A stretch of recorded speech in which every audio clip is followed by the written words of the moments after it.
Մեր հաղորդակցության միայն 7%-ն է բառ, մնացածը մարմնի լեզու, բայց կա մի գործողություն, որը գերազանցում է բոլոր բառերին՝ գրկախառնումը։ Գիտեք, որ յուրաքանչյուր 3 մարդուց 2-ը զգում է մարդկային շփման պակաս։ Մենք շփման կարիք ունենք ոչ թե շքեղության, այլ գոյատևման համար։ Երբ մենք գրկում ենք մեկին, մեր մարմինը ակտիվացնում է իր ներքին դեղատունը։ Այն ազատում է օքսիտոցին, որը մենք անվանում ենք սիրո հորմոն։ Այս քիմիական նյութը կտրում է մեր ստրեսի մատակարարումը՝ կորտիզոլը։ Սա նշանակում է ավելի ցածր արյան ճնշում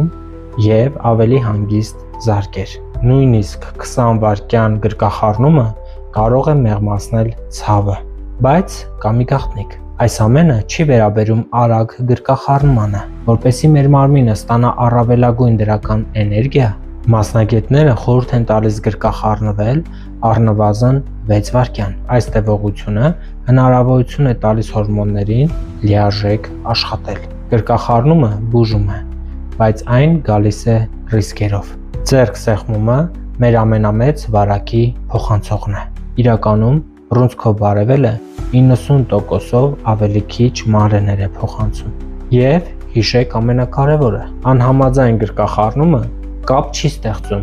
այլ առաջացնում է ստրես։ Մեր հաղորդած դրական էներգիան կախված է նրանից, թե որքան ենք մենք հարգում մյուսի տարածքը։ Աշխարհը տարբեր կերպ է ողջունում։ Միջին Արևելքում շատ կրոններ խիստ սահմանափակում են հակառակ սեռի հետ շփումը, պահպանելով հոգևոր սահմանները։ Քրիստոնեության մեջ Հիսուսի հպումը որոտներին ոչ միայն բուժում էր, այլ վերականգնում էր արժանապատվությունը։ Մինչդեռ Հնդկաստանում նամաստե ժեստը ոչ միայն հարգանքի,